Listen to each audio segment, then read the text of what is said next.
በስመ አብ ወወልድ ወመንፈስ ቅዱስ አሃዱ አምላክ አሜን። ከጌታችን ከመድኃኒታችን ከኢየሱስ ክርስቶስ ከጾማቸው አጽዋማት ውስጥ ሶስተኛው ሳምንት ምኩራብ ይባላል።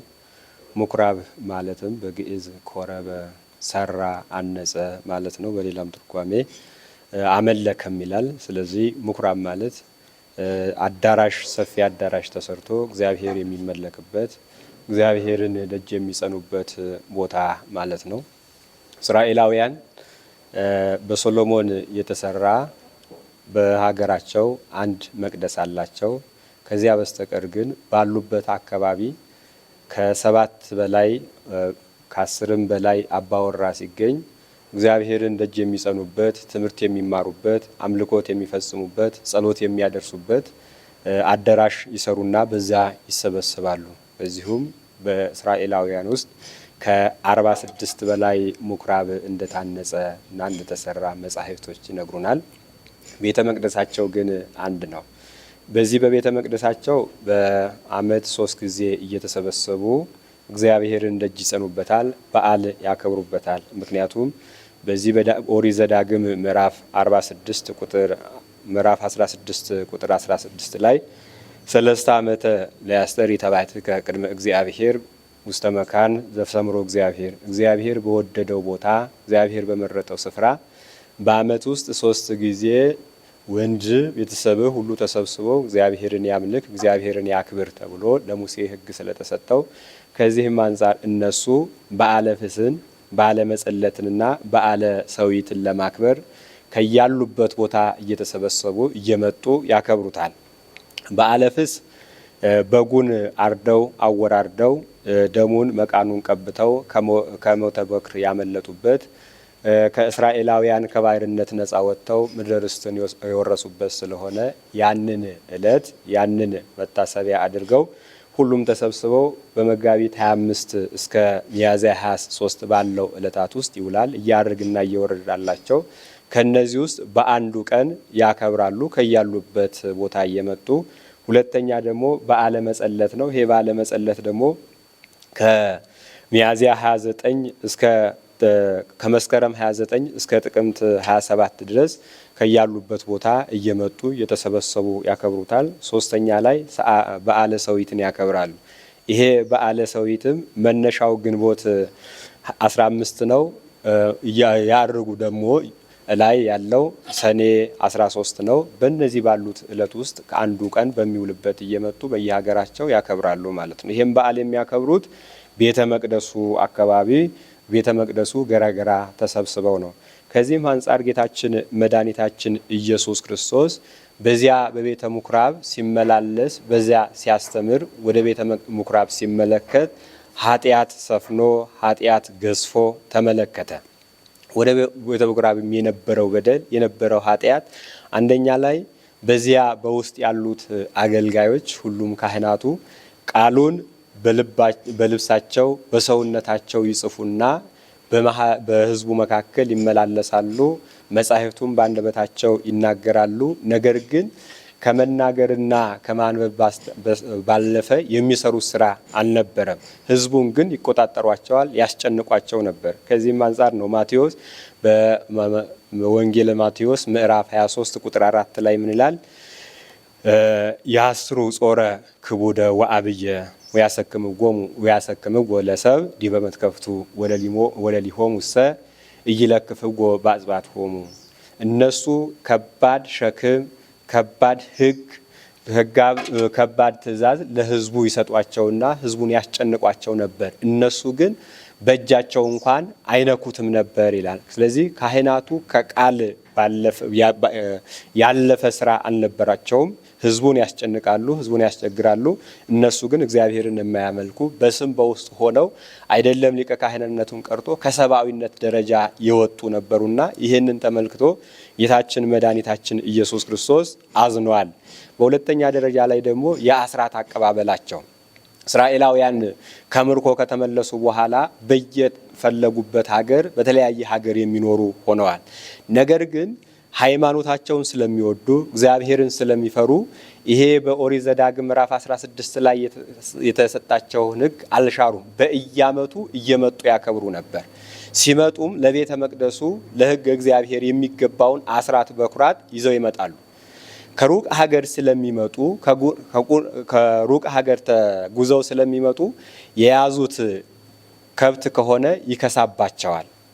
ከዚህ አንጻር ሊቃነ ካህናቱ እዛ ተሰብስበው ለእግዚአብሔር የሚቀርበው ንጹህ ነው፣ ንጹህ የሆነ አካል ነው። ስለዚህ የእናንተ ያመጣችሁት ደግሞ ግማሹ እንስሳቱ በመንገድ ላይ ሲጓዙ እግራቸው ስለሚሰበርባቸው፣ አካላቸው ስለሚያረጅባቸው፣ ስለሚከሳባቸው እግዚአብሔር ንጹህ ነውና ለንጹህ ነገር ያስፈልገዋል። ስለዚህ እናንተ ያመጣችሁት ደግሞ አንካስ ነው፣ እንዲሁም ደግሞ የከሳ ነው። ይሄንንማ እንዴት ሊሆን ይችላል? ይሄንን እግዚአብሔር አይቀበልም ይሏቸዋል። እነሱም መስዋዕቱን ይዘው የመጡት ሰዎች እኛ ሀገሩ ቢርቅብን ነው ከዚያ ይዘን የመጣ ነው መስዋዕትማ ንጹህ ነበር፣ ነገር ግን መንገድ ላይ ስንጓዝ መንገዱ ነው እንዲያደረገብን፣ ዋይ ፀሐዩ ነው ያስቸገረን፣ የአገር ርቀት ነው ለዚህ ያደረሰን ይሏቸዋል።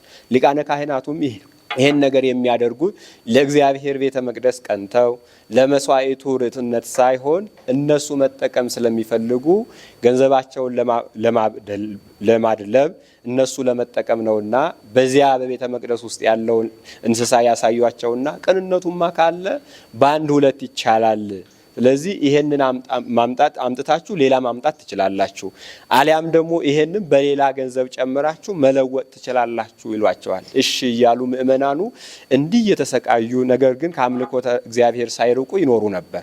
በሶስተኛ ደረጃ ላይ ደግሞ እስራኤላውያን ያኔ በሮም አገዛዝ ስር ስለነበሩ ሮማውያን ግብር ያስገብሯቸዋል። ነገር ግን ሊቃነ ካህናቱ ተመካክረው ከሮማውያን ግብር ለመራቅ በቤተ መቅደሱ አካባቢ ገበያ አቁመው ነበር። በቤተ መቅደስ አካባቢ ያለ ስለማይቀረጥ ማለት ነው። ሕዝቡም ይህን ተስማምቶ ከሮማውያን ቀረጥ ለመዳን በቤተ መቅደሱ አካባቢ አምጥተው ይሸጡ ይለውጡ ነበር። እነዚህ ሌዋውያንም ለስጋቸው ስለሚያደሉ እግዚአብሔርን ስለማይፈሩ እንስሳቱን የሚያስደነግጥ የሚያሸብር ልብስ ይለብሱና በገበያው መካከል ያልፋሉ።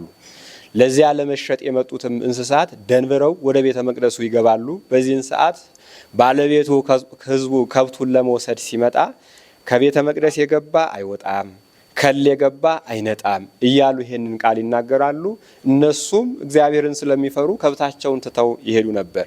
እግዚአብሔር ግን የምእመናኑ መጎዳት የሌዋውያን በደል ስላሳዘነው ወደ ቤተ መቅደስ መጣ ገባ ይለናል። ለዚህ ነው ቅዱስ ያሬድ ሃሌሉያ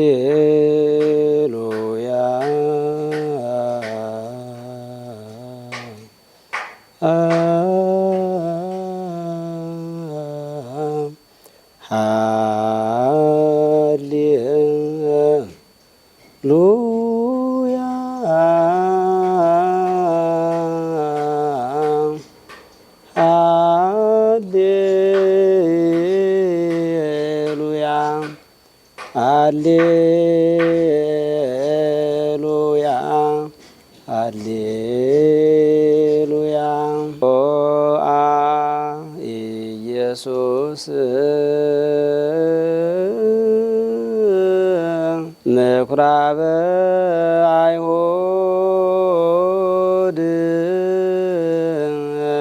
ወመሃረ ቃለ ሃይማኖት ቦአ ኢየሱስ ምኵራበ አይሁድ ወመሃረ ቃለ ሃይማኖት ይላል። ይህም ኃይለ ቃሉ በዚህ በዮሐንስ ወንጌል ምዕራፍ 2 ላይ ተዘግቦ ያለ ኃይለ ቃል ነው። ጌታችን መድኃኒታችን ኢየሱስ ክርስቶስ ይህንን በደል አየና ተመለከተና ወደ ቤተ ምኵራብ ገባ።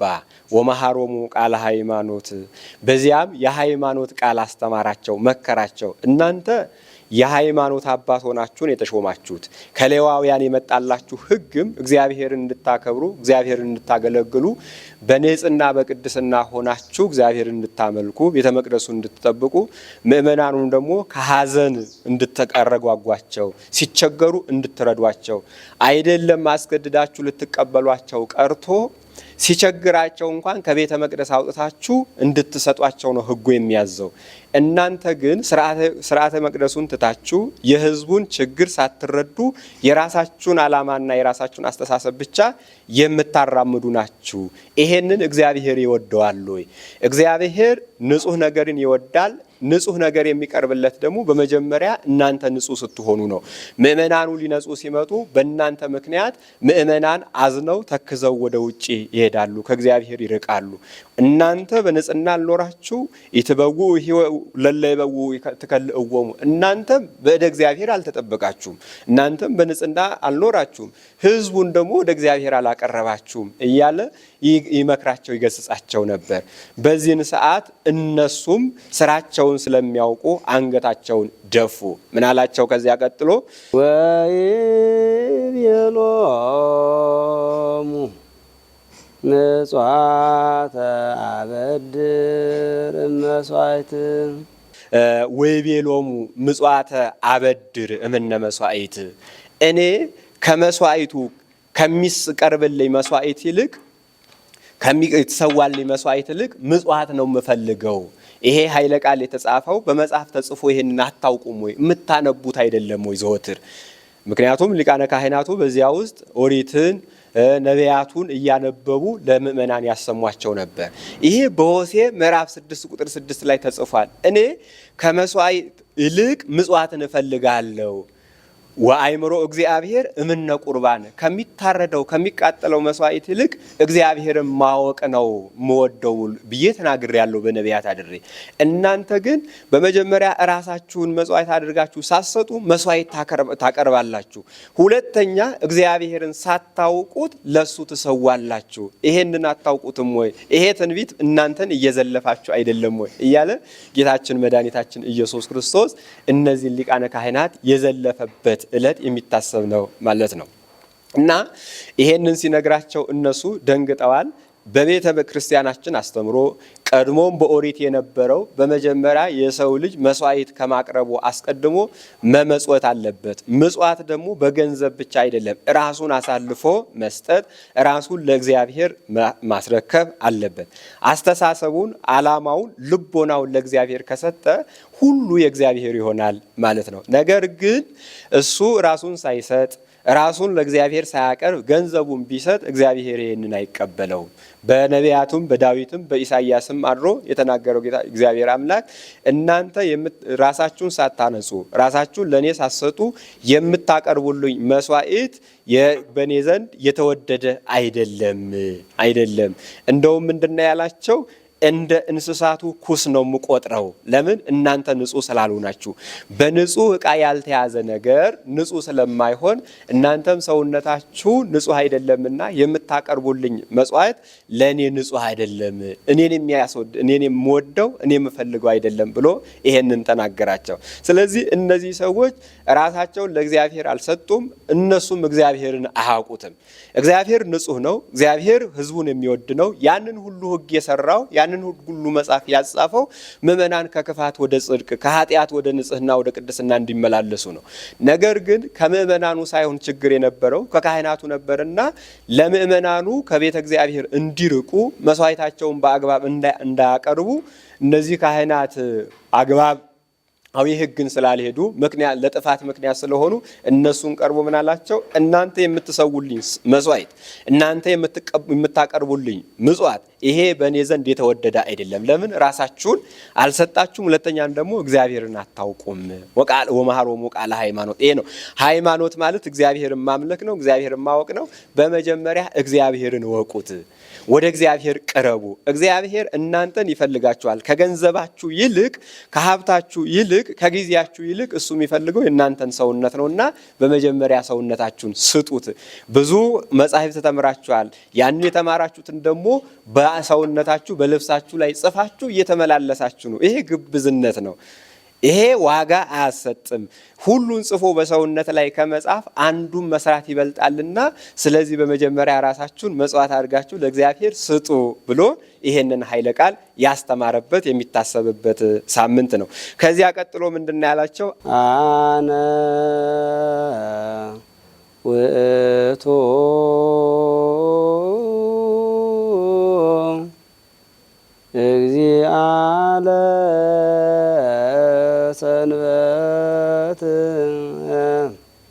አነው ውእቱ እግዚአ ለሰንበት፣ እኔ የሰንበት ባለቤቷ እኔ ነኝ።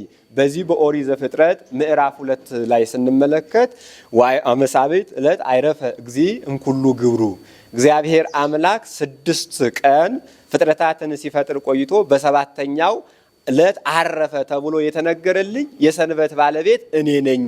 የፍጥረታት ፈጣሪ፣ የነገስታት ንጉስ፣ የጌቶች ጌታ እኔ ነኝ። ስለዚህ ያ ዕለተ ሰንበትን እንዲከበር ያዘዘ ጌታ በቤተ መቅደስ ውስጥ እንዲመለክ ለነ ሙሴ ቤተ መቅደስን ደብተራ ኦሪትን እንዲሰሩ አዟል። ኋላም ደግሞ በሰሎሞን መልካም ልቦናነት በሰራዊቱ አገልጋይነት በኔ መሪነት ቤተ መቅደስ ተሰርቶ በዚያ ውስጥ ስመለክ ነበር። ሰንበቴም በዛ ይከበራል። ሰንበትም በዛ ቤተ መቅደስ ትታሰባለች። ስለዚህ የሰንበት ባለቤቷ እኔ ነኝ።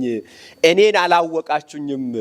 ከኋላ ልክ እንደተናገር ነው መስዋዕት አበድር እምነ መስዋዕት ወአእምሮተ እግዚአብሔር እምነ ቁርባን። ስለዚህ በመጀመሪያ ይህም መስዋዕታችሁን ከምትሰው እዚህ ቁጭ ብላችሁ ቃሉን ከምትነጋገሩ እኔም ብታውቁኝ እኔም ብትረዱኝ ይሻላል፣ እኔንም ደግሞ በስራዬ እመኑኝ ተረዱኝ እያለ ራሱን የገለጸበት ስርዓቱን ያደሰበት ዕለት ነው ዕለተ ምኩራብ ተብሎ የሚታሰበው። ከዚያ ቀጥሎ ምን ብሏቸዋል? ወአቡሃ ለምሕረት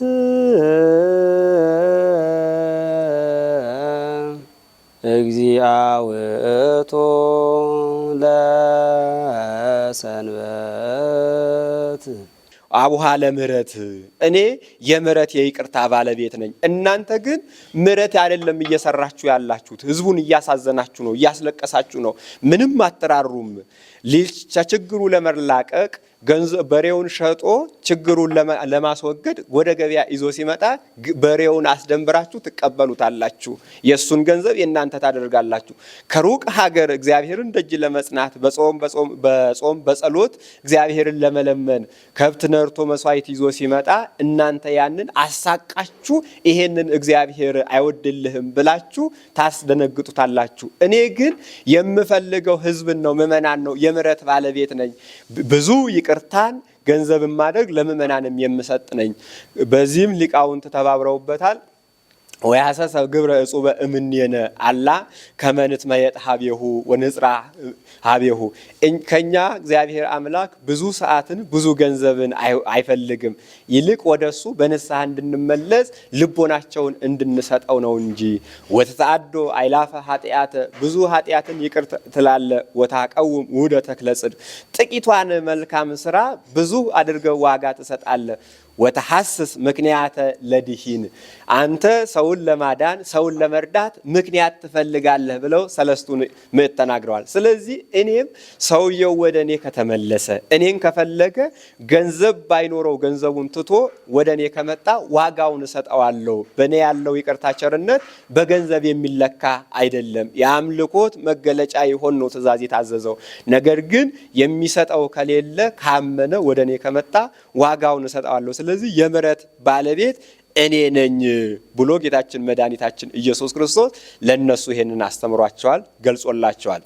ከዚያ ቀጥሎ ወልደ እጓለ እመሕያው ኢትግበሮ ቤተ አቡየ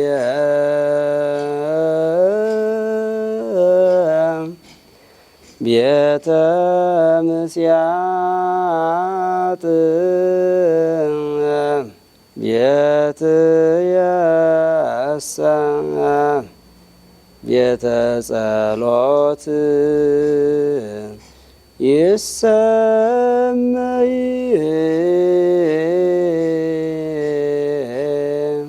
ወልደ እጓለ እመሕያው ውእቱ እግዚአ ለሰንበት፣ የሰንበት ባለቤቷም እኔ ከቅድስተ ቅዱሳን ከድንግል ማርያም የተወለድኩት ነኝ። ቅድመ ዓለም የሰው ሕሊና በማይመረምረው የሰው ሕሊና በማይደርስበት ከአብ ያለ ዘመን ያለ ጊዜ ተወልጃለሁ። ኋላ ግን ለአዳም ተወለድም ወለተ ወለትከ ትቤዝወከ በመስቀሌ ወበሞቴ አዳም ሆይ አንተን ከልጅ ልጅ ተወልጄ በምድር ላይ ድሄ በአንተ የተፈረደውን ፍዳና መርገም ተቀብዬ አድነሃለሁ ብዬ ቃል የገባውለት እኔ ነኝ።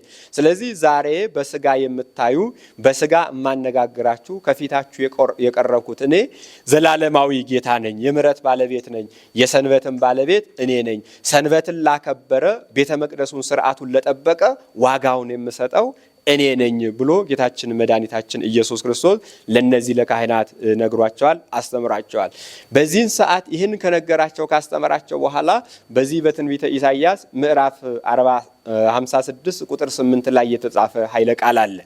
የእግዚአብሔር ቤት እግዚአብሔርን ደጅ የሚጸኑበት፣ ቃለ እግዚአብሔርን የሚማሩበት፣ ይቅርታ የሚባባሉበት፣ የደከመውን የሚያጸኑበት፣ የተቸገረውን የሚረዱበት ቅዱስ ስፍራ ነው። ያዘኑ የሚረጋጉበት ነው። የኔ ቤት የጸሎት ቤት ይባላል። ጸሎት ብሂል ተናግሮት ምስለ እግዚአብሔር ነውና ቤቴ ምእመናን ከኔ ጋር የሚነጋገሩበት ስፍራ ነው። እናንተ ግን ከዚህ ለውጣችሁት የገበያ ቦታ አድርጋችኋል። ይትግበሩ ቤቴ ቤተ ምስያጥ ቤቴ ይሰመ ቤተ ጸሎት። የኔ ቦታዬ እኔ ምእመናንን የማናግርበት፣ እነሱ በትህትና ወደ እኔ የሚቀርቡበት፣ እኔ በምህረት ወደ እነሱ የምቀርብበት ቦታ ነው። እናንተ ግን የስጋ ገበያ አድርጋችሁታል። ይሄንን አፍረሳችሁታል። ይሄንን አላነበባችሁትም ወይ አልተረዳችሁም ወይ እያለ ጌታችን መድኃኒታችን ኢየሱስ ክርስቶስ በዚያ የተሰበሰቡትን ሊቃነ ካህናት አስተምሯቸዋል፣ ገስጿቸዋል። እነሱም ለሱ የሚመልሱበት መንገድ ስላጡ የሚናገራቸው ነገር እውነት ስለሆነ ለሱ ክፋትን መናገር አልቻሉም። ነገር ግን ልቦናቸው ክፉ ነበር። ሰው ንጹሕ ሲሆን የንጹሕ የመንፈስ ቅዱስ ማደሪያ ይሆናል። ከንጽህና ሲለይ ግን የዛ የክፉ የዲያብሎስ ማደሪያ ይሆናልና መልካም እንኳን ቢነግሩት ያንን መልካም ነገር በመልካምነቱ አይቀበለውም። ክፉ ነገር ነው የሚያሳስበው። ስለዚህ ጌታችን መድኃኒታችን ኢየሱስ ክርስቶስን የሚያስይዙበት የሚከሱበት ነገርን ይፈልጋሉ። በውስጣቸው ከመመለስ ወደ ንስሐ ከመቅረብ ይልቅ በሱ ላይ ጠላት ሆነው ልቦናቸውን አክፍተው ፊታቸውን አጥቁረው እሱን ይመለከቱት ጀመር። ጌታ አሁን ቀጥሎ ምን ይላል ቅዱስ ያሬድ? ቦአም ኩራቦሙ ወገሰጾሙ ያርምሙ አንከሮ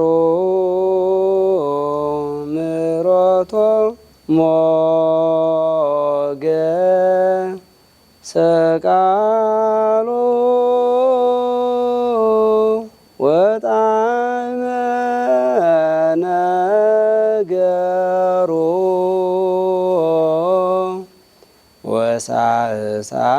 ወሳእሳሁ ቦአ ምኵራበ አይሁድ ወገሰጾሙ ያርምሙ። እነሱ በልቦናቸው ይሄን ክፋታቸውን ሲያስቡ አሁንም ብትመለሱ ይሻላቸዋል። ይሄንም በልቦናቸው ላይ ያለውን ክፋት ተው፣ እኔ እናንተን ለማዳን ለዓለም ቤዛ ልሆን ነው የመጣሁት። ስለዚህ ከዚህ ከክፋታችሁ ተመለሱ። ያርምሙ ዝም ይበሉ ነው ያላቸው። ዝም በሉ ማለት በአንደበት ብቻ ዝም እንዲሉ አይደለም። ያንን ክፉ ስራቸውን እንዲተዉ፣ ምእመናንን እንዳያሳቅቁ፣ ሕግ ስርዓተ ቤተ መቅደሱን እንዲያስጠብቁ አስተምራ ነገራቸው። እነሱም ይላል አንከሩ ምሕረቶ ሲነግራቸው ሲጠቅስላቸው ገና ሕፃን ነው ጌታችን መድኃኒታችን ኢየሱስ ክርስቶስ የ12 ዓመት ብላቴና ነውና ኬት ተምሮት ነው ኬት አውቆት ነው ይሄንን የሚነግረን?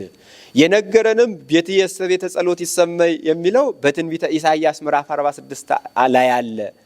ምጽዋተ አበድርም እነ መስዋዕት የሚለው ደግሞ በሆሴዕ ምዕራፍ 6 ላይ አለ። ይሄንን ማን ነግሮት ነው ማን አስተምሮት ነው ብለው ይደነቁ ጀመር። ሲነግራቸው ፊቱ በርቶ አንደበቱ ረቶ ቃሉ ለሰው ልቦና ተቀባይነት ያለው ሆኖ ነበርና እነሱም የሚናገሩት የሚመልሱት ነገር ስላጡ ባስተምሮቱ ነገር ግን ባነጋገሩ ይደነቁ ነበር። ወጣዕመ ነገሩ ሲነግራቸው ያ አነጋገሩ የለዘበ ነበርና የሰውን ልቦና ከፍሎ ልክ የተጠማ መሬት ውሃ ሲፈስበት ያንን ውሃ ቶሎ እንደሚቀበል የጌታችን የመድኃኒታችን የኢየሱስ ክርስቶስ ቃሉም በሰው ልቦና ላይ ያድር ነበር። ሲነግራቸው እሱ ሲናገር ያ የሚናገራቸው ንግግር ልቦናቸው ላይ ሄዶ ይወጋቸው ነበር። በድለናል፣ ከክፉ ነገር ሰርተናል የሚያሰኝ ኃይለ ቃል ነበር የሚነግራቸው። ዋሳይሳ አፉሁ የአንደበቱ አገላለጽ የአፉ አከፋፈት ቀስ ብሎ በእርጋታ ነበርና እንደነሱ የማይጮህ እንደነሱ የማይቅለበለብ እንደነሱ ክፋት ተንኮል የማይታየበት ፊቱ በርቶ ነበር ሲናገራቸው የነበረው። እነሱም የጌታችን የመድኃኒታችን የኢየሱስ ክርስቶስ አነጋገሩን እንደገና የሚናገረው ትምህርቱ ሚስጥሩን ሲረዱ ሲሰሙ ጌታችን መድኃኒታችን ኢየሱስ ክርስቶስ ሲነግራቸው አደነቁ ይለናል። ስለዚህ ይሄ ሳምንት የሚታሰበው ጌታችን መድኃኒታችን ኢየሱስ ክርስቶስ ገብቶ ቤተ መቅደሱን ያጸዳበት ከዚያ ውስጥ ያለውን ስርዓት እንዲያስተካክሉ ለካህናቱ ስርዓትን የሰራበት ያስተማረበት በዚያ ውስጥ የሚሰራውን በደል ደግሞ አውጥቶ ወደ ዓለም ወደ ምድር የጣለበት በዚያ ውስጥ የሚሸጡትን የሚነገዱትን ገንዘባቸውን ምእመናን ሲያለቅሱ የነበረውን እሱ ባወቀ ይላሉ ሊቃውንት አባቶቻችን ያንን ገንዘባቸውን ለየባለቤቶቻቸው መልሶላቸዋል ይላሉ። ለምን? አምላክ ነውና የሚሳነው ነገር የለም። እነዛ ምእመናን መስዋዕት ሲያመጡ አንዳንድ ይዘው መጥተው ነበር። ሊቃነ ካህናቱ ደግሞ በተንኮል ሁለት እንዲያደርጉ አዘዋቸዋል። ሁለት ላመጡት አንዱን እንደ ዋጋነቱ ለቤተ መቅደስ ሌላውን ደግሞ ትርፍ የሆነውን ደግሞ እሱ ባወቀ ለነዚያ መስዋዕቱን ላመጡት ሰዎች ጌታችን መድኃኒታችን ኢየሱስ ክርስቶስ በአምላክነቱ ግብር ለነዚያ ምእመናን መልሶላቸዋል ማለት ነው። ስለዚህ ይሄ በሰሙ ስናየው ምኩራቡ ነው። በሌላ ግን ቅድስት ቤተ ክርስቲያን የምታስበው ይሄንን በዓል የሰው ልጅ ከእግዚአብሔር ርቆ ቀድሞ የመንፈስ ቅዱስ ማደሪያ ሆኖ ነበር የተፈጠረው። ኋላ ኃጢአትን በሰራ ሰዓት ከእግዚአብሔር ሕግ በወጣ ሰዓት ኃጢአት ሰልጥኖበት ዲያብሎስ ነክሶበት ይኖር ነበር። ስለዚህ ጌታችን መድኃኒታችን ኢየሱስ ክርስቶስ ከእመቤታችን ከቅድስተ ቅዱሳን ከድንግል ማርያም ሲጸነስ በሰው ልጅ የነበረ 5 ኃጢአቶች ነበሩ፣ 5 በደሎች ነበሩ። የመጀመሪያው ቁራኝነት ነው። ስለዚህ ከሷ ሲጸነስ ቀድሞ የሰው ልጅ ከእናትና አባቱ ከአባት ዘር ከእናት ደም ተከፍሎ ሲጸነስ ሰይጣን ወይፌኑ አሃዳ እምነ መላእክቱ ይላል ከሰራዊቱ አንዳንድ እየላከ ይቆራኝ ነበር። ጌታችን መድኃኒታችን ኢየሱስ ክርስቶስ ግን ሲጸነስ ግብር ለወጠበት። እንበለ ዘር ነው የተጸነሰውና ጌታ አንድም አምላክ ነው፣ ወዲህ ደግሞ ግብር ቀይሮበታል፣ አያውቅም። በዚህ አንጻር ጌታችን መድኃኒታችን ኢየሱስ ክርስቶስ ሲጸነስ ያቁራኝነት አቆመ። ከዚያ በኋላ የሚጸነስ ሁሉ ከጌታችን ከመድኃኒታችን ከኢየሱስ ክርስቶስ ጽንስ በኋላ የሚጸነሰው ትውልድ ሁሉ እንበለ ያለ ቁራኝነት የሚጸነስ ሆኗል ማለት ነው። ስለዚህ እንዲህ እያደረገ የሰውን ልቦና የሰውን ሰውነት ያደሰበት ነው። በሰውነታችን ኃጢአት በቅሎ ይኖር ነበር። አዳም አባታችን ከገነት ሲወጣ አዳም ሕጌን ጠብቀህ መኖር አቅቶሃል፣ ስለዚህ ምድር ወርደህ ቋርሰህ ቆፍረህ ብላ፣ እንዲሁም ምድር ደግሞ በአንተ ምክንያት የተረገመች ትሁን፣ ሾክ ይብቀልባት ተብላ ተረግሞ ነበር። ስለዚህ ምድር የተባለ የሰው ልጅ ሰውነት ነው። ስለዚህ የእኛ ሰውነት ንጹሕ ነበር። ነገር ግን ኃጢአት ሰልጥኖበት ይሄ መታመሙ ክፋቱ በውስጥ ያለው ቂሙ በቀሉ በውስጣችን ሰልጥኖ ነበር። ጌታችን መድኃኒታችን ኢየሱስ ክርስቶስ ሲያስተምር እንዲህ የታመሙትን በነፍስ የታመሙትን በትምህርቱ በስጋ የታመሙትን ደግሞ በታምራቱ የፈወሰበት ያንን ሰውነት ለራሱ ማደሪያ ያደረገበት ያነጻበት መታሰቢያ ነው ማለት ነው። ለዚህ ነው ሊቃውንት አባቶቻችን የዛሬዋ መቅደስ የዛሬዋ ምኩራብ 3 ወገን ናት ብለው የሚነግሩት። በመጀመሪያ የህንጻ ቤተ ክርስቲያን ምኩራብ ወይንም መቅደስ ትባላለች። ለዚህም ነው ቅዱስ ያሬድም ዘበንቲአሃ ለቤተ ክርስቲያን ተጸፋይ ከመተቀድሳ በደምከ ክቡር፣ ጌታችን መድኃኒታችን ኢየሱስ ክርስቶስ ሆይ ስለ ቤተ ክርስቲያን ብለ ቤተ ክርስቲያንን ለማክበር ብለ በአደባባይ የተመታህ የተገረፍክ ደምህን ያፈሰስክ ስጋህን የቆረስክ ብሎ ይናገራል። ለዚህም ነው ሊቃውንት አባቶቻችን ቤተ ክርስቲያናችን ዛሬ የሚሰራበት ቦታ ጸበል የሚፈልቅበት ገቢረ ተአምራት የሚደረግበት አምላካችን መድኃኒታችን ኢየሱስ ክርስቶስ በተሰቀለ ሰዓት መላእክት ጽዋ ብርሃን እንዲሁም የብርሃን መነሳንስ ይዘው ቀርበው ያንን የሚንጠበጠበውን ደም በጽዋ ተቀብለው በዚያ በወርቅ መነሳንስ ይህን ዓለም ረጭተውታል። ዛሬ መቅደሱ የሚታነጽበት ገቢረ ተአምራት የሚደረግበት ቦታ ያ ደሙ የፈሰሰበት የጌታችን የመድኃኒታችን የኢየሱስ ክርስቶስ ደም የነጠፈበት ቦታ ነው። ስለዚህ እቺ ቅድስት ቤተ ክርስቲያንም በደሙ የከበረች ናት፣ በደሙ የተመሰረተች ናት። ለቅዱስ ጴጥሮስም አንተ አለት ነህና በአንተ አለትነት ቤተ ክርስቲያኔን እመሰርታለሁ ብሎታል። ቅዱስ ጴጥሮስ አለት የተሰኘበት ምክንያት አንተ የሕያው የእግዚአብሔር ልጅ ነህ ብሎ ተናግሯል። አለትም የተባለ በዚያ ላይ ይመሰረታልም የተባለ ዛሬ ወልድ ዋሂድ ወልደ እግዚአብሔር ወልደ ማርያም ብለው የሚያምኑ ምእመናን ከእግዚአብሔር ልጅነትን የሚያገኙባት እቺ ቅድስት ቤተ ክርስቲያን ናት። ስጋው ደሙ የሚፈተትባት ምእመናን ጥምቀት የሚሰጥባት ቅድስት ቤተ ክርስቲያን፣ እንዲሁም ደግሞ መላእክት ዘወትር የሚጠብቋት እግዚአብሔርም በቸርነቱ የሚገለጽባት ቦታ ናት። ለዚህ ነው ቅዱስ ሉቃስ በግብረ ሐዋርያት ምዕራፍ 20 ቁጥር 28 ላይ ምን ብሏል? ይዜኒ ቀቡር ሰክሙ ወኩሎ መራእየ ዞሎቱ ሲመክሙ መንፈስ ቅዱስ ጳጳሳተ ከመተራአዩ ቤተ ክርስቲያኖ እንተ አጥራያ በደሙ። እናንተ ጳጳሳት አድርጎ እግዚአብሔር ሾሟቸዋል። የሾማችሁም ደግሞ ምእመናንን እንድትጠብቁ ቅድስት ቤተ ክርስቲያንን እንድታገለግሉ ነው። እቺ ቅድስት ቤተ ክርስቲያን ደግሞ በደሙ የቀደሳት ናት። ስለዚህ ራሳችሁንም ጠብቁ መንጋውንም ጠብቁ ብሎ ተናግሯል ማለት ነው። ስለዚህ ቅድስት ቤተ ክርስቲያን ዛሬ ምኩራብ መቅደስ ምሳሌ ነበረች። ዛሬ ደግሞ አማናዊቷ ቅድስት ቤተ ክርስቲያን ናት።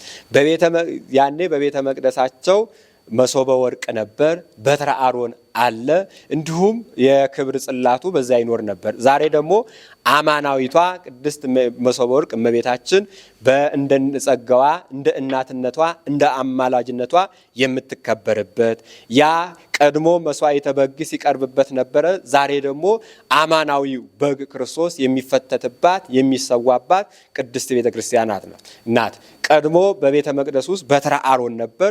ዛሬም ቤተ መቅደስ የምትገለገልበት ጌታችን መድኃኒታችን ኢየሱስ ክርስቶስ ዓለምን ያዳነበት መስቀሉ የሚገለጽባት የመስቀሉ ክብር የሚነገርባት ለምእመናንም ደግሞ መስቀሉ ወጥቶ ምእመናን ፈውስ ድነተ ስጋ ድነተ ነፍስ የሚያገኙበት ቦታ እቺ ቅድስት ቤተ ክርስቲያን ናትና፣ ስለዚህ የቀድሞ መቅደስ ዛሬ ቤተ ክርስቲያን ተብላ ትጠራለች ማለት ነው። ለዚህ ነው ሊቃውንት አባቶቻችንም ሲነግሩን ሃሎ አብይ ምስያጥ ዘቦቱ ይትለአል ሁሉ በወንጌል ዝንቱኒ ሚስጢር ስጋሁ ወደሙ ለክርስቶስ ዛቲኒ ቤተ ክርስቲያን ኢቲ። ቅዱስ ኤራቅሊስ በሃይማኖተ አበው ምዕራፍ 49 ላይ ምን ይላል? ዛሬ የሰው ልጅ ምሕረትን የሚገዛበት የድህነት ገበያ አለ። ያ የሚገዛውም ደግሞ ሰውን የሚያበለጽገው ሰውን ባለጸጋ የሚያደርገው የጌታችን የመድኃኒታችን የኢየሱስ ክርስቶስ ስጋና ደም ነው። የጌታችን ስጋና ደም ደግሞ የሚሸጥባት የሚፈተትባት ቦታ ቤተ ክርስቲያን ናት ብሎ ተናግሯል ማለት ነው።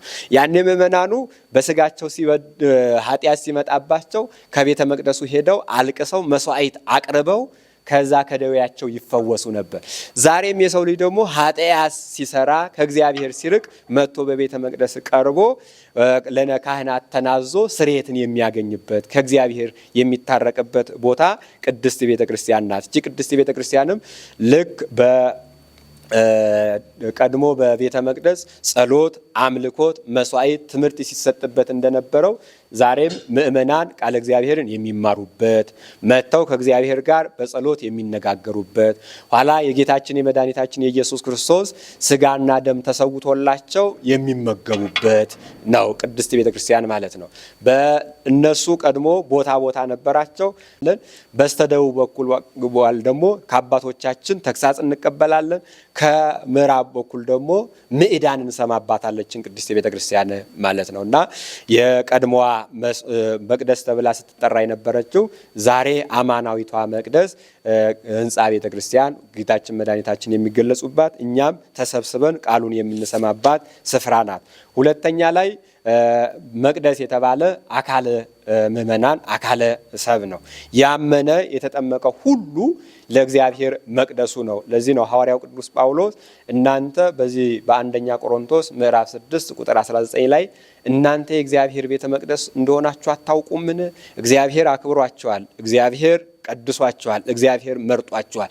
የመረጣችሁ ያከበራችሁ ደግሞ በዚህ በዮሐንስ ወንጌል ምዕራፍ 14 ቁጥር 23 ላይ ሕጌን ብትጠብቁ ስለኔ ብላችሁ አንድም ሕጌን ብትጠብቁ እኔም አባቴም እንዲሁም ደግሞ የባሕርይ ሕይወት የመንፈስ ቅዱስም ወደ ሕጌን ወደ ጠበቀው ሰው እንመጣለን በሱም እናድራለን ብሎ እንደተናገረው እናንተ ሕግ ስትጠብቁ እናንተ ንጹህ ስትሆኑ ከእግዚአብሔር ጋር ስትኖሩ እግዚአብሔር በእናንተ ያድራል፣ በእናንተ እግዚአብሔር ይገለጻል ብሎ እንደነገረን ማንኛውም ንጹህ ክርስቲያን ማንኛውም ንጹህ አካልን ይዞ የሚመላለስ በንስሐ ታጥቦ ስጋው ደሙን እየተመገበ ቃለ ወንጌልን እየሰማ በመምህራን በካህናት አበው ትእዛዝ የሚጓዝ ሁሉ የእግዚአብሔር ማደሪያ የእግዚአብሔር መገለጫ የእግዚአብሔር ምሕረት መስጫ ነው።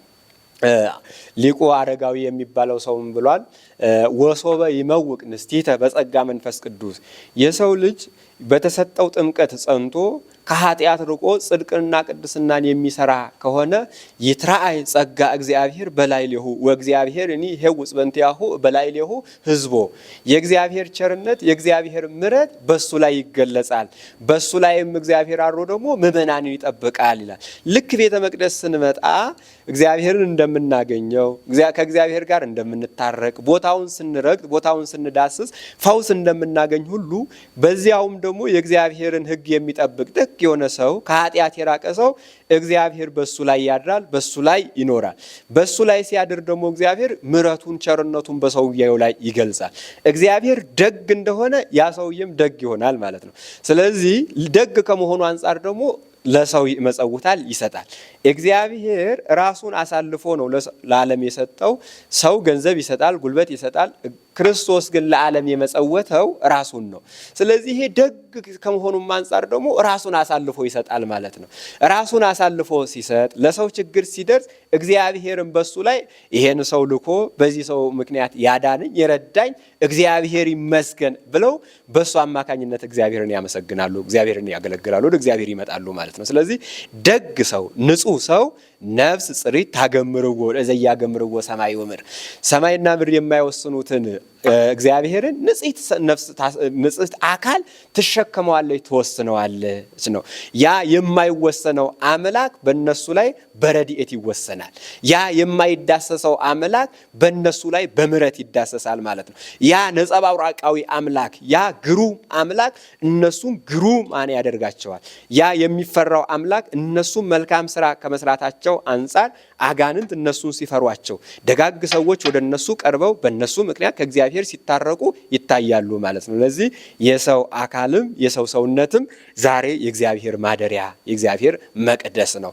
ስለዚህ ቀድሞ እነዛ ሰዎች ቤተ መቅደሱን የሥጋዊ ስራ ሲሰሩ እንዳሳደፉት ሁሉ ዛሬም ምእመን ተጠምቆ የእግዚአብሔር ልጅ ተብሎ ስጋው ደሙን ተቀብሎ በንስሐ የማይኖር ከሆነ ኃጢአትን ዘወትር የሚያዘልፍ ከሆነ ቂም በቀልን እነዚህን ክፋትን ኃጢአትን በውስጡ የሚያመላለስንና የስጋን ነገር በሰውነቱ ላይ የሚሸጥ የሚለውጥ ከሆነ እግዚአብሔር አምላክ እሱን ይገስጸዋል፣ እሱን ይቆጠባል። እነዚያን ጅራፍ ሰርቶ በጅራፉ ካህናቱንም እንስሳቱንም ሁሉ እንዳወጣ ዛሬም ጅራፍ አለ። ህመሙ፣ መቅሰፍቱ፣ መለያየቱ፣ አለመስማማቱ ይሄ ጅራፍ ነው ማለት ነው። ሰው ከእግዚአብሔር ጋር ሲታረቅ ከሁሉ ጋር ይስማማል። ከእግዚአብሔር ጋር ሲጣላ ግን በመጀመሪያ ከራሱ ጋር ይጣላና ከደረሰው ሁሉ ሰው ጋር ይጣላል። አይደለም ከሰው ቀርቶ ምድር እንኳን ለሱ አትስማማውም። ውስጡ ይታወካል፣ ይረበሻል ማለት ነው። ለምን? ያ ህውክ የሆነ ያ ረባሽ የሆነ ያ ርኩስ የሆነ ሰይጣን ይቀበለውና ማደሪያ ያደርገዋል። ሰይጣን ደግሞ ይቅበዘበዛል፣ እረፍት የለውም፣ ሰላም የለውም፣ ሰውየውንም ሰላም ያሳጠዋል። ከዛ ተቃራኒ ግን ንጹህ ከሆነ እግዚአብሔር የሰላም ባለቤት ነው፣ እግዚአብሔር የምሕረት ባለቤት ነው፣ እግዚአብሔር የትሕትና ባለቤት ነው፣ እግዚአብሔር የፍቅር ባለቤት ነው፣ እግዚአብሔር ለጋሽ ነው። ይሄ ሰውም የመንፈስ ቅዱስ ማደሪያ ከሆነ ትሕትናን ገንዘብ ያደርጋል፣ ሰላማዊ ሆኖ ለሰውም ሰላምን ይሰጣል፣ ትሁት ይሆናል፣ ቸርነትን ያደርጋል ማለት ነው።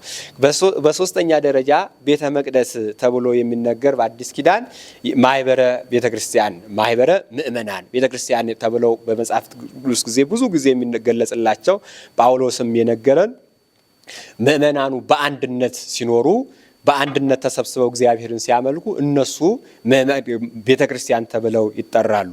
ጌታችን መድኃኒታችንም በማቴዎስ ወንጌል ምዕራፍ 18 ቁጥር 20 ላይ ሲነግረን ምን አለ? በስሜ ከሁለት በላይ ሆናችሁ ሁለትም ሶስትም ሆናችሁ ብትሰበሰቡ እኔ በመካከላችሁ እገኛለሁ ብሎ በተናገረው አማናዊ ቃል መሰረት ሰው እግዚአብሔርን ብሎ ሰው ስለ ሰማያዊ ቤቱ ብሎ ሰው ስለ መንፈሳዊ ብሎ የሚሰበሰብ ከሆነ እግዚአብሔር በመካከሉ ይገኛል፣ እግዚአብሔር በመካከሉ ይገለጻልና የእግዚአብሔር ማደሪያ ይሆናል። ስለዚህ የምንሰበሰበው መንፈሳዊ ዓላማ የምንሰራቸው መንፈሳዊ ስራዎች በመሰብሰብ አንድ ከሆነ እንዳንድ ቃል ተናጋሪ እንዳንድ ልብ መካሪ ሆነን ስንመላለስ በመካከላችን እግዚአብሔር ያድራል፣ በመካከላችን እግዚአብሔር ይገለጻል ማለት ነው። ስለዚህ ጌታችን መድኃኒታችን ኢየሱስ ክርስቶስ ምኵራበ አይሁድን ያኔ ስርዓቱን ለውጧል። ዛሬም በዘመናችን የምንሰበሰብበት ዓላማው የየቅል እየሆነ ነው። እግዚአብሔር በመካከላችን አልገኝ ያለው፣ እግዚአብሔር በቸርነት በምሕረት ወደኛ መቅረብ አልቀርብ ያለው ማለት ነው። እሱ ቦታ አይወስነውም፣ እሱ ጊዜ አይወስነውም፣ እሱ የሚሰጠው የሚያልቅበት አይደለም። ነገር ግን ሰው በራሱ ስራ፣ ሰው በራሱ ተግባር፣ በራሱ አካሄድ እግዚአብሔርን ከራሱ ያርቀዋል፣ ከእግዚአብሔር እቅፍ ይወጣል ማለት ነው። ልክ ውሃ ድንጋይ ባህር ውስጥ ሆኖ እንደማይርስ ሁሉ ስለዚህ በሃይማኖት በንጽህና በቅድስና የሚኖር የሚመላለስ እግዚአብሔርን ያመልካል፣ እግዚአብሔርን ያገኛል። እነሱ ያኔ ቃሉን በመናገር ብቻ ስለኖሩ ስራ ስላልሰሩ ተወቅሰዋል። ለዚህ ነው ቅዱስ ዮሐንስ አፈወርቅም ምኵራብ ትንቢትን ገንዘብ አደረገች፣ ቤተ ክርስቲያንን ግን ሃይማኖትን ያዘች ይላል። በቀድሞ የነበሩ ሊቃነ ካህናት ትንቢትን ይናገራሉ፣ ስለ ክርስቶስ እየተናገሩ ስለ ክርስቶስ መወለድ እየመሰከሩ ተወልዶ ፊታቸው ሆኖ እንኳን ማየት አልቻሉም፣ መረዳት አልቻሉም። የዛሬው አማናዊት ቤተክርስቲያን ግን ክርስቶስን ታመልካለች፣ ስጋውን ደሙን ተፈትታ ለቤተክርስቲያን ለምእመናን ታቀበላለች፣ ትሰጣለች ማለት ነው። ከዛን ምኵራብ ወይንም በዚያም የነበሩ ካህናት ድንግል በድንግልና እንደምትወልድ ተናገሩ፣ ትንቢትም መሰከሩ። ነገር ግን የዛሬዋ አማናዊቷ ቤተክርስቲያን ቅድስተ ቅዱሳን ድንግል ማርያምን ወላዲተ አምላክ ብላ አሰበች። ስለሷም ወላዲተ አምላክነት መሰከረች። የልጇንም አምላክነት ተቀብላ የልጇን አምላክነት ለዓለም ትሰብካለች፣ ታስተምራለች። ስለዚህ ሶስቱ መቅደስ ቤተክርስቲያን፣ የክርስቲያን አካል እንዲሁም የክርስቲያን ማህበር በአንድነት ይህንን የሚሰሩት ናቸው። ቅድስት ቤተክርስቲያናችን ስለ ክርስቶስ አምላክነት ትመሰክራለች፣ ታስተምራለች። ምእመንም ወደ ቤተክርስቲያን ሲመጣ ይህንን አካላዊ ይህንን ቃል ሰምቶ በሕጉ ጸንቶ ክርስቶስን አምላኬ ነው፣ ቅድስተ ቅዱሳን ድንግል ማርያም እናቴ ናት፣ መንግስተ ሰማያት ርስቴ ናት፣ ሀብቴ ናት፣ መላእክት ዘመዶቼ ወገኖቼ ናቸው፣ ጻድቃን ሰማዕታት ረዳቶቼ ናቸው ብሎ አምኖ የነሱ ያገኙትን ክብር ለማግኘት እነሱ ንጹሃን ስለሆኑ እኔም ንጹህ ስራ መስራት አለብኝ፣ እግዚአብሔር ከኔ የሚፈልገው ትልቁ ልቦናዬን ነው፣ ስለዚህ ልቦናዬ የእግዚአብሔር ማደሪያ መሆን አለበት ብሎ ከቤተ ክርስቲያን የተቀበለውን ትምህርት ወደ ራሱ ይወስደዋል፣ በራሱ ላይ ይገልጸዋል። ያንም በራሱ ላይ የገለጸውን ደግሞ ወደ ምእመናንም ሲሄድ ሁሉም ንጹህ ከሆነ አስተሳሰቡ ሁሉ አንድ ይሆናል፣ ከሰው ጋር አይጣላም ማለት ነው። ስለዚህ መሰረቱ ቤተክርስቲያን ንጽሕት ናት፣ ክርስቶስ ንጹህ ስለሆነ አክብሯታል። ከዚያ በኋላ ደግሞ የሚያምነውንም ሰው ታነጻለች። የራሱን በራሱ ካልበደለና ከእግዚአብሔር ካራቀ ንጽህናውን ካልተወ ከዚያ በምእመናንም ሲሰበሰብ ደግሞ ንጹህ ሆኖ ይኖራል ማለት ነው። ስለዚህ ጌታችን መድኃኒታችን ኢየሱስ ክርስቶስ ወደዚህ ምድር መጥቶ አንደኛ ቤተ መቅደሱን ያነጻበት፣ ቤተ መቅደሱን ብቻ አይደለም ይሄ ምድር ሁሉ በኃጢአት ተበክሎ ነበር። ልክ ከልደት አንስቶ እስከ ቀራንዮ ድረስ የተጓዘውን ጉዞ የከፈለው መከራ የምናስብበት ነው። ምክንያቱም ይሄ ቤተ መቅደስን ምእመናንን ከዚያ ውስጥ የነበሩትን እንዲጠበቁ የበደሉትን ደግሞ እንዲወጡ አድርጓል። በምድር ላይ ሲመላለስም አጋንንት ምድር መኖሪያቸው መናገሻ አድርገው ይኖሩ ነበር።